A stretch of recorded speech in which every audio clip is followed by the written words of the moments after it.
Hey guys, today I'm going to be sharing with you my June and July to be read pile.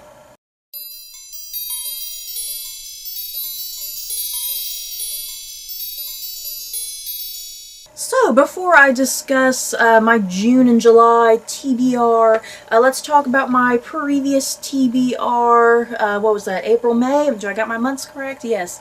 April, May TBR. That was very, very successful. I got all of the books done. For the most part, I believe I enjoyed every single one. I think there was maybe one or two disappointments in there, but nothing too drastic and crazy. So yeah, stay tuned in the future for book reviews for all of those books. I am several months behind, but I'll get there, I promise. And yeah, I ended the month of May. I still had like a week left, and I was like, oh, I'm actually ahead for once, which hardly ever happens with my TBRs. And so I decided that I was going to go ahead and start the latest Diana Gabaldon book that I need to catch up with, and that is Drums of Autumn, and this is book 4 in the Outlander series. So yeah, it's that time of the year. Yeah guys, it's that time of the year that I need to read Diana Gabaldon. I need to read some Outlander in preparation for whenever the new season starts. And yeah, I have just been reading one book at a time, essentially one book a year from the series. I feel like that's just a good way for me to kind of get through it and kind of keep it in my head a little bit better. You know, read the book and then watch the season, the TV series when it comes out. And then yeah, I got that kind of rolling in my memory a little bit in between books. You know what I mean? It just helps me personally instead of kind of binge reading through the series. So yeah, I really don't know what on earth this book is about. I know that it pretty much takes place directly after the events of book 3, and we follow Jamie and Claire and their adventures in America. So that's going to be really different. I have my concerns that I'm not going to like this book. I think I will definitely enjoy it on some level, but I feel like it's not going to be the same, you know, because all of the other books have taken place in either like Scotland or France, and there's a lot of connective tissue between those books, and this book just feels like it's such a departure from the rest of the series. So I hope I still enjoy it. I think I will, because I do love the characters, and I love this world that Diana Gabaldon has created. So yeah, like I said, I had like a week left of May that I was able to get like half of the book finished at least. So yeah, this is going to take me about a week or so into June to finish up. After I finish up the latest Outlander book, I'm going to go into I Was Anastasia by Ariel Lawhon. And oh god, you guys, this is one of my books that I have been most anticipating this year of 2018. It was in my most anticipated list that I did a couple months ago, that for my top 5 series. And yeah, if you don't know what this book is about, it is historical fiction, and it follows this woman named Anna Anderson. And if you know anything about this whole thing, it was a woman, a real woman, who claimed to be the Grand Duchess Anastasia Romanov. And if you know your history, you know that the last Tsar of Russia, Nicholas II, and his family, they were all brutally murdered. But yeah, this woman, Anna Anderson, she claimed to be the Grand Duchess Anastasia Romanov, and that's what this novel is. It's a story about her exploring all of that. Yeah, I don't know how this book is going to go, because we know that she really was not Anastasia Romanov, correct? Didn't they do like DNA testing on her after she died, I want to say, and yet it was revealed that she had absolutely no connection to Tsar Nicholas II, I want to say. So I'm kind of curious what direction this book is taking, if it's going to take the direction that she is or she's not, you know. After that, I plan on reading My Dear Hamilton by Stephanie Dray and Laura Kamoe. And this is historical fiction taking place during the American Revolutionary War, following Eliza Schuyler and her romantic relationship with Alexander Hamilton. And yeah, I previously have read America's First Daughter by these same authors, and I absolutely loved and adored that book. So I was very excited to see that this book had come out. I immediately ran out and bought it. Yeah, I'm definitely very excited for this. I guess if you're a fan of the musical Hamilton, you might want to check this out, because I know Hamilton has had this big resurgence, you know, in popularity thanks to the musical. And you know, I have yet to see the musical. I don't even know what any of the songs are in the musical, to be quite honest. So yeah, my pure reason why I want to read this is just because I like historical fiction, and I've previously read something from these authors. But yeah, I'm definitely very much looking forward to this. Next, I plan on reading Stacie by Madeline Miller, and I am all sorts of excited to get into this one. And you know what? Madeline Miller has previously written Song of Achilles, and I finally got around to buying that, because I bought Song of Achilles and this book at the same time. I'm ashamed that I haven't read Song of Achilles yet, but I plan on doing that sometime in the future, in the near future, hopefully. But yeah, this is Madeline Miller's latest novel, Stacie, and this is about what is she?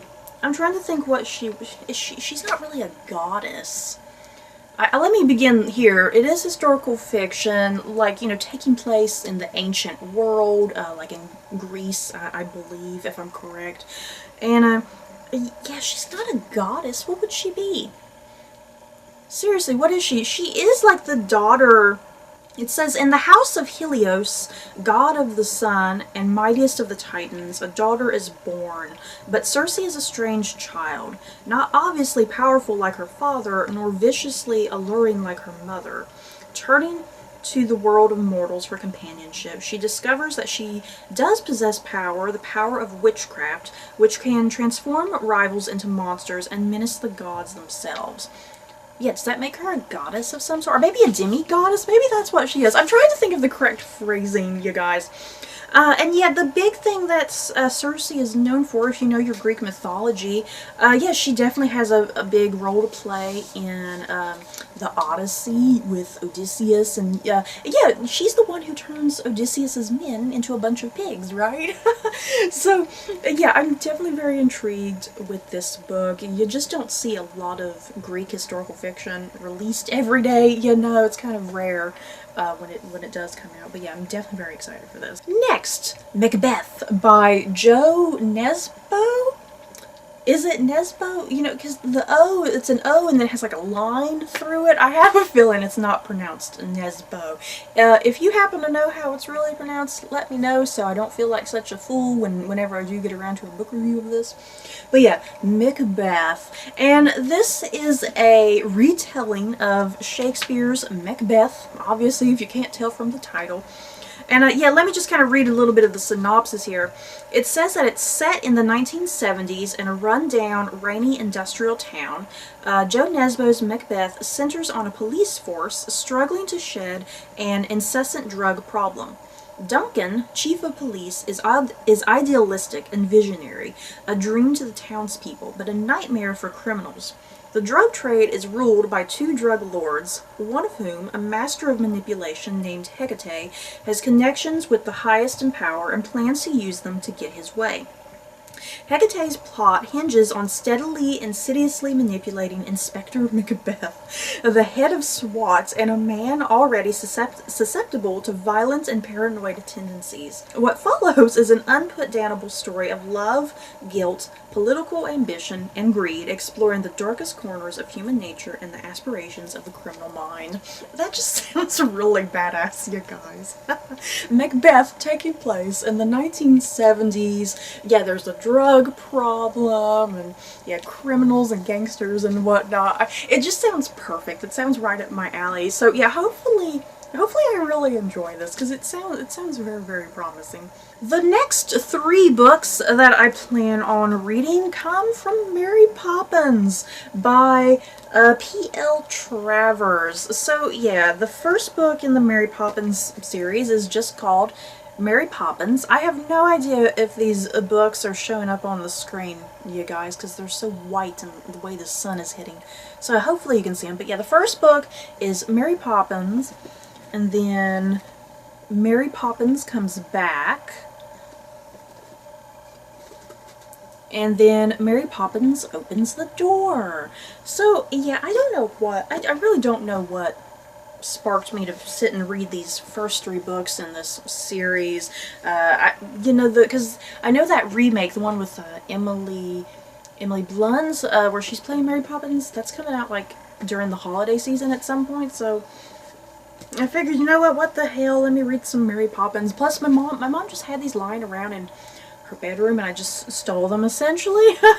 So I've never read the Mary Poppins book. I have obviously seen the Julie Andrews Mary Poppins Disney movie, and I'm actually kind of excited for the Mary Poppins reboot movie coming out.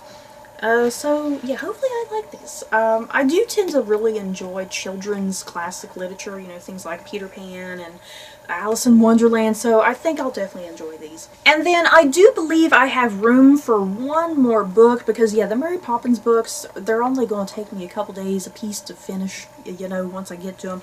So I do believe I have one more book that I can squeeze into these 2 months, and that is going to be A Respectable Trade by Philippa Gregory. I feel like I have not read any Philippa Gregory in a very long time. I'm very far behind with her books, you guys. I have every single book, seriously, I have every single one of her books lying on my shelf, and I've only read half of them, and you guys know that she's my favorite author, pretty much.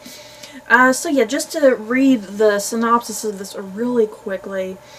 Bristol in 1787 is booming, a city where power beckons those who dare to take risks. Josiah Cole, a small dockside trader, is prepared to gamble everything to join the big players of the city, but he needs capital and a well-connected wife.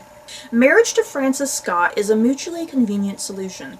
Trading her social contacts for Josiah's protection, Frances finds her life and fortune dependent on the respectable trade of sugar, rum, and slaves.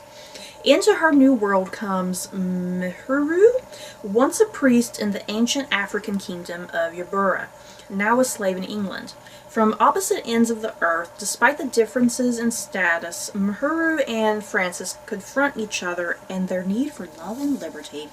So this sounds very different for a Philippa Gregory book, you guys, because she tends to stick, you know, kind of with the Plantagenets and the Tudors, and that whole thing, the War of the Roses and whatnot. And yeah, she wrote this. When did she write this book? Let me look at the date. 1995. Yeah, she wrote this book in 1995, so this is a pretty old book for her career in some ways.